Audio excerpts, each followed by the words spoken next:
دوسرا نہیں دے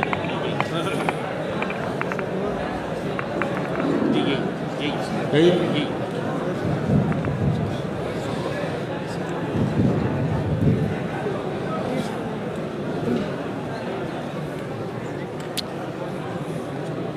کوئی عبارت پڑھے گا؟ عبارت پڑھے گا؟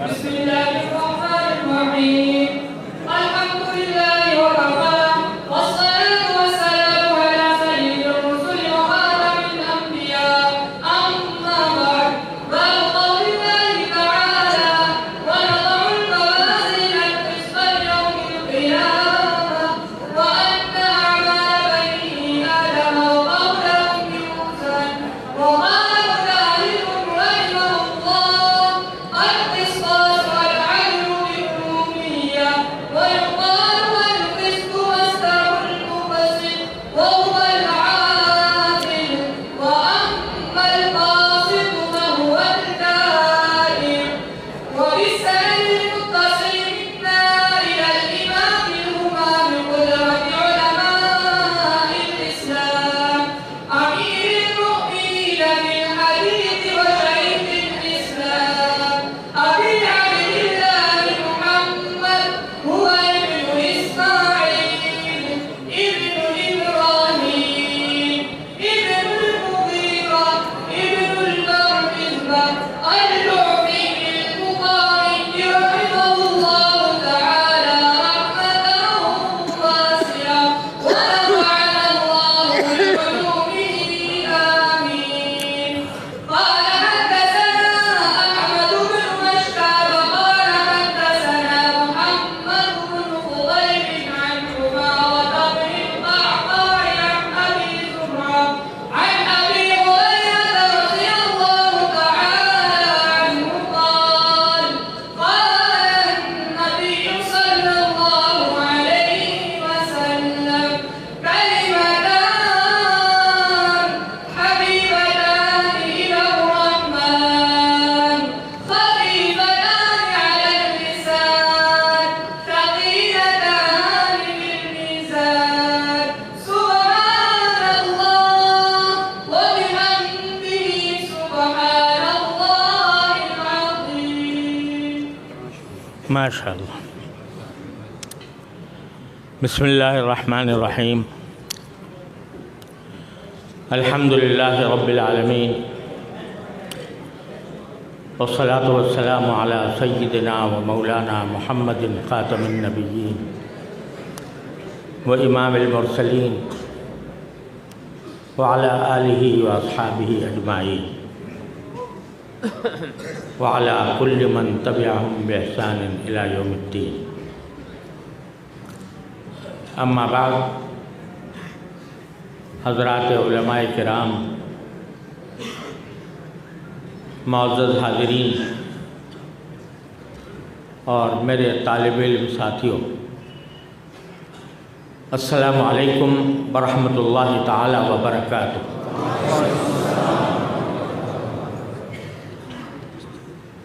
میں اللہ جل جلالہ کا شکر ادا کرتا ہوں کہ آج ایک مرتبہ پھر اس مبارک مدرسے میں اللہ تعالیٰ نے حاضری کی توفیق بخشی، جو میرے انتہائی محبوب بزرگ شیخ القرآن حضرت مولانا غلام اللہ خان صاحب قدس اللہ تعالیٰ سرہ کی یادگار اور ان کا عظیم صدقہ جاریہ ہے. اور الحمدللہ اس بات کی بڑی خوشی ہے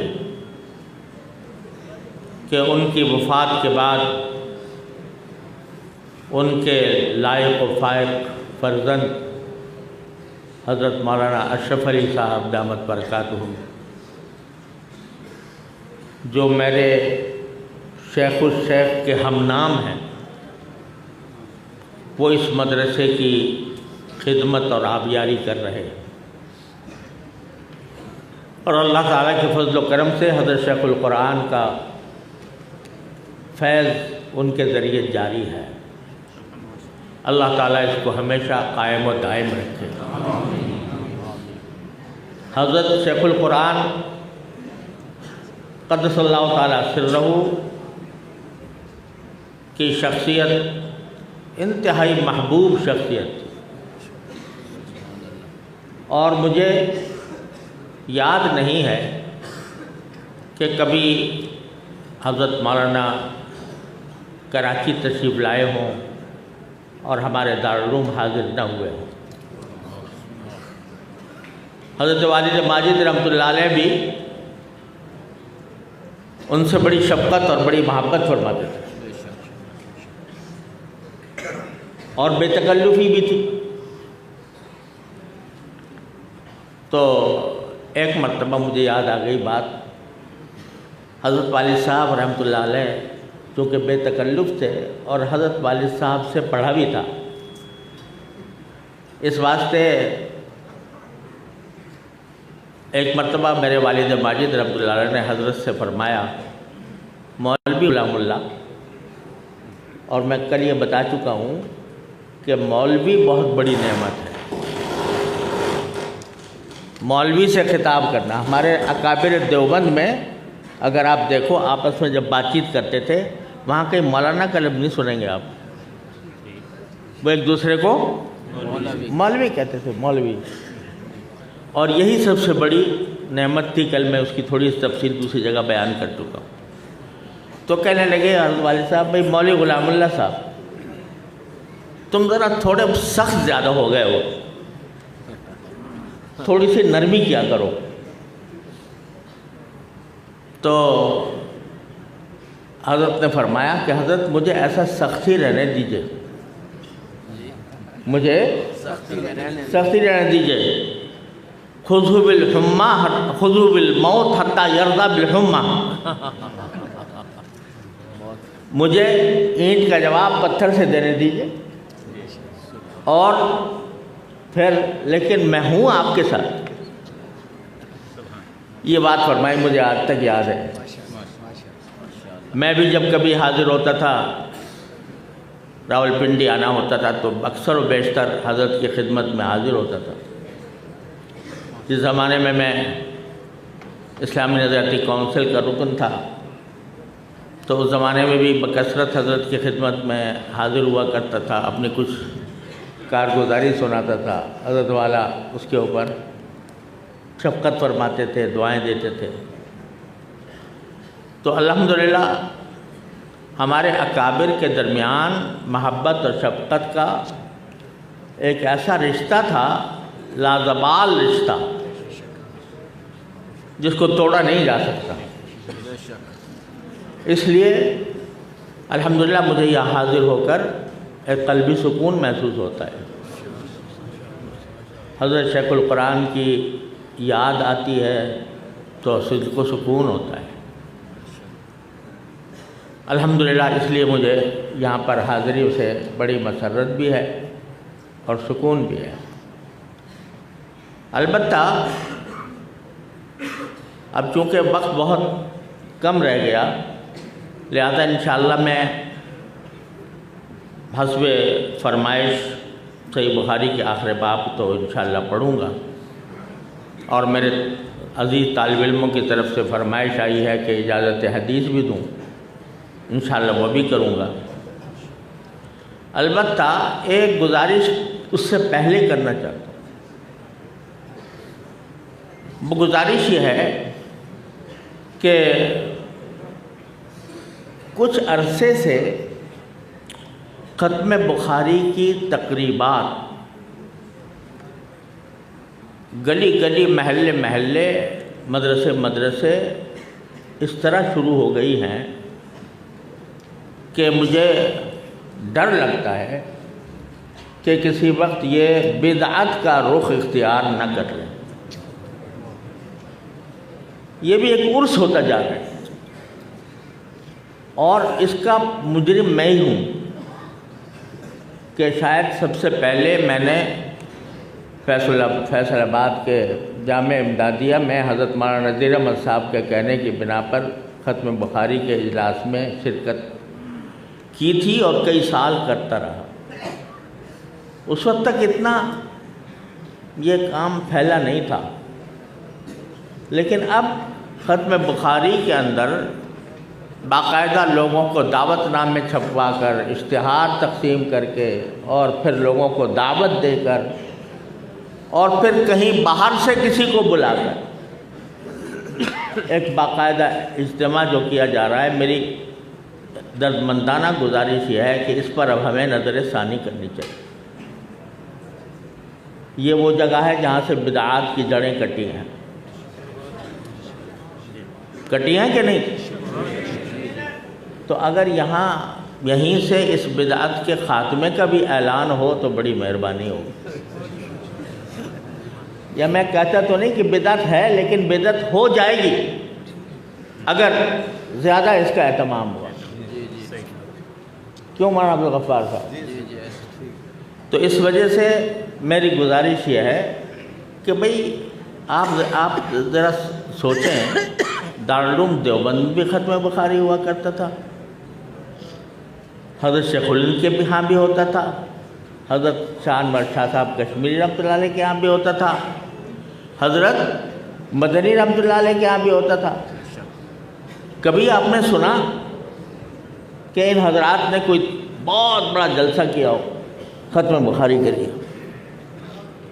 اس لیے کہ بعض چیزیں ابتدا میں خوشنما ہوتی ہیں، لیکن آگے چل کر ان کا جب التزام کیا جاتا ہے، اور اگر کوئی مدرسہ نہ کرے تو اس کو اچنبے نگاہ سے دیکھا جاتا ہے کہ اس نے ختم بخاری تو کرایا ہی نہیں۔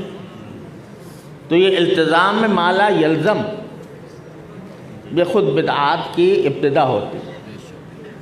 تو میری گزارش یہ ہے کہ آئندہ سے میرے سارے اپنے بھائیوں دوستوں سے، مولانا عبدالغفار بیٹھے ہیں، یا مولانا بیٹھے ہیں، مولانا ظہور علوی صاحب کے صاحبزادے بیٹھے ہیں، تو ان سب سے میری گزارش یہ ہے، اور انشاءاللہ میں اس کو پیغام کو آگے بھی پہنچانے کی کوشش کروں گا کہ اس کو بدعت نہ بننے دیں۔ دستار بندی ہوتی ہے، ہو جائے، لیکن صحیح بخاری کے ختم صحیح بخاری کے عنوان سے جو جلسے ہونے لگے ہیں، اس سے میں سمجھتا ہوں کہ اب ہمیں رکنا چاہیے۔ دوسری گزارش یہ تھی۔ تیسری گزارش یہ کہ میرے طالب علم ساتھیوں نے فرمائش کی ہے کہ میں اجازت حدیث دوں۔ میں اس کا اہل تو ہوں نہیں، لیکن تعمیل حکم اور تحصیل سعادت کے لیے میں سب سے پہلے حدیث مسلسل بالاولیہ آپ کے سامنے پڑھتا ہوں، تاکہ اس تسلسل میں آپ شریک ہو جائیں۔ اگرچہ طالب علم نے پہلی حدیث بخاری کی آخری حدیث پڑھ لی ہے، لیکن میں نے نہیں پڑھی، اس لیے تسلسل بالاولیہ میں اب بھی شمولیت ہو سکتی ہے۔ تو میں حدیث پڑھتا ہوں۔ حدثنی بھی الشیخ حسن المشاط المکی المالکی رحمہ اللہ تعالی والشیخ محمد یاسین الفادانی رحمہ اللہ تعالی والشیخ احمد الناخبی رحمہ اللہ تعالی، کل واحد منہم یرویہ باسنادہ الی سیدنا عبداللہ بن عمرو بن العاص رضی اللہ تعالی عنہما قال قال رسول اللہ صلی اللہ علیہ وسلم الراحمون یرحمہم الرحمن۔ میرے ساتھ پڑھ لو، الراحمون یرحمہم الرحمن تبارک و تعالی ارحموا من فی الارض یرحمکم من فی السماء۔ وہذا اول حدیث سمعته من هؤلاء الشيوخ الثلاث وكلهم يقول هذا اول حدیث سمعته من شیخی، ويستمر هذا التسلسل الى سفیان بن عیینہ رحمہ اللہ تعالی۔ فانا اجیزکم بهذا الحدیث بهذا التسلسل كما اجیزکم بجميع ما اروی عن مشایخی فی پاکستان بل ہند بل بلاد العربیہ۔ تقبل اللہ تعالی منا ومنکم اجمعین ونسأل اللہ سبحانہ وتعالی ان نکون ان یرزقنا اتباع سنت نبی الکریم صلی اللہ علیہ وسلم۔ اب ہم یہ آخری باب ہے امام بخاری رحمۃ اللہ علیہ کی صحیح کا، اس کے بارے میں چند گزارشات پیش کر کے بعد پوری کروں گا۔ یہ آخری باب ہے کہ جس میں حضرت امام بخاری رحمۃ اللہ علیہ نے یہ فرمایا ہے کہ اللہ تبارک و تعالیٰ نے اپنے قرآن کریم میں ہمیں متنبع فرمایا ہے کہ ہم قیامت کے دن انصاف کے لیے ترازویں قائم کریں گے۔ نضع الموازین القسط لیوم القیامہ فلا تظلم نفس شیئا۔ بھائی یہ صحیح بخاری کی درس کی مجلس ہے، اگر اس کو فوٹو و تصویر سے پاک رکھے تو بڑی مہربانی۔ تو یہ فرمایا کہ میزانیں قائم کی جائیں گی قیامت کے دن ہمارے اعمال کو تولنے کے لیے، اور اس کی تفصیل میں امام بخاری نے فرمایا وَأَنَّ أَعْمَالَ بَنِي آدَمَ وَقَوْلَهُمْ يُوزَنْ، کہ بنی آدم کے تمام اعمال اور تمام اقوال تولے جائیں گے۔ اب اس کی تفصیل میں تو آپ خوب اچھی طرح جانتے ہیں، میں آپ کو کیا بتاؤں کہ اعمال تولے جائیں گے، نماز تولی جائے گی، روزہ تولا جائے گا، صدقہ تولا جائے گا، زکوٰۃ اور حج تولی جائے گی، کہ اس میں کتنا اخلاص تھا۔ وزن کرنے کے معنی یہ نہیں، گنتی نہیں، اعمال کی گنتی نہیں بلکہ اعمال کا وزن۔ الذی خلق الموت والحیات لیبلوکم ایکم احسن عملا، یہ نہیں فرمایا کہ لیبلوکم اکثر ایکم اکثر عملا، بلکہ احسن عملا۔ اسی لیے حضرت معاذ بن جبل رضی اللہ تعالیٰ عنہ سے آپ نے فرمایا کہ یا معاذ اخلص دینک یکفیک العمل القلیل، اے معاذ اپنے اعمال میں اخلاص پیدا کر لو تو تھوڑا سا عمل بھی تمہارے لیے کافی ہو جائے گا۔ چھوٹا سا عمل کرو گے لیکن اللہ کے لیے کرو گے، اللہ کی رضا کے لیے کرو گے، اس میں ریا کا شائبہ نہیں ہوگا، اس میں نام و نمود کا شائبہ نہیں ہوگا، اس میں لوگوں کو خوش کرنے کا شائبہ نہیں ہوگا، بات اللہ کے لیے کر رہے ہو تو وہ تھوڑا سا عمل بھی کافی ہو جائے گا۔ اللہ میاں کو بہت بڑے بڑے جلیل القدر اور رفیع الشان اعمال کا ڈھیر نہیں چاہیے، اس کو تمہارے دل کی نیت اور اخلاص چاہیے۔